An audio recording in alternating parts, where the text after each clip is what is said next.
হোসেন ঐক্যবদ্ধ শিক্ষার্থী জোটের ব্যানারে ক্রীড়া সম্পাদক পদে নির্বাচন করছি, ব্যালট নম্বর 1। আপনারা জানেন আমি জুডো এবং কারাতেতে ব্ল্যাক বেল্ট পেয়েছি এবং গত 3 বছর যাবৎ ভলান্টিয়ার কোচ হিসেবে প্রশিক্ষণ দিচ্ছি। জুলাই অভ্যুত্থানের পর থেকে আমি সেলফ ডিফেন্স ট্রেনিং প্রোগ্রাম শুরু করেছি। আমি চাই আমাদের দেশের মেয়েরা যাতে আত্মবিশ্বাসী হয়, নিজেদেরকে ডিফেন্স করতে পারে। গত জুলাই অভ্যুত্থানে আমরা দেখেছি কিভাবে আমাদের নারীরা সামনে এগিয়ে এসে ঢালের মতো দাঁড়িয়ে আমাদের ভাইদের সাথে কাঁধে কাঁধ মিলিয়ে গণ অভ্যুত্থানকে সফল করেছে। তো সেই ক্ষেত্রে আমরা যেটা দেখেছি, নারীদেরকে সবসময়ই ভালনারেবল ভাবা হয় এবং বাংলাদেশের সামগ্রিক বাস্তবতা বিবেচনায় আসলে এই নারীদের জন্য রাস্তাঘাটে চলাচল কিংবা সাইবার স্পেস বলেন, সেটা দিনকে দিন কেমন জানি বিষিয়ে উঠছে। এবং তার প্রেক্ষিতে আমি মনে করি সাইবার বুলিংয়ে আসলে মানসিক ক্ষতিগ্রস্ত হওয়ার সম্ভাবনা অনেক বেশি থাকে। তবে ফেস টু ফেস আমরা দেখে থাকি যে বাংলাদেশে যদি আপনি ধর্ষণের হার বলেন বা নারী নির্যাতনের হার বলেন, হ্যারাসমেন্টের হার বলেন, সেটা কিন্তু সবসময়ই একেবারে উচ্চ থাকে। সেটা কমিয়ে আনা আমাদের পক্ষে আসলে সামগ্রিকভাবে সম্ভব হচ্ছে না।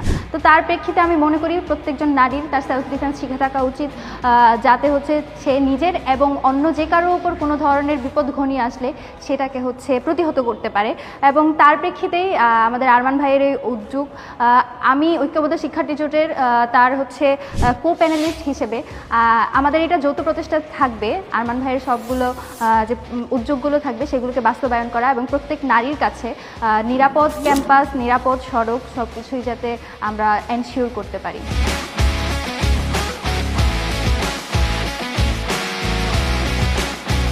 এর জন্য আমি এই সেলফ ডিফেন্স প্রোগ্রামগুলো শুরু করেছি।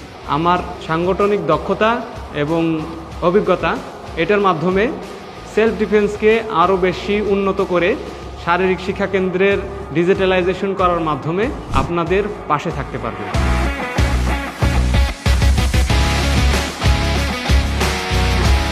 ঢাকা বিশ্ববিদ্যালয়ের খেলোয়াড়দের জন্য শারীরিক শিক্ষা কেন্দ্র খুব একটা আগ্রহের জায়গা, কিন্তু এই চাহিদাটা ঢাকা বিশ্ববিদ্যালয়ের শারীরিক শিক্ষা কেন্দ্র আমাদেরকে পূরণ করতে পারে নাই।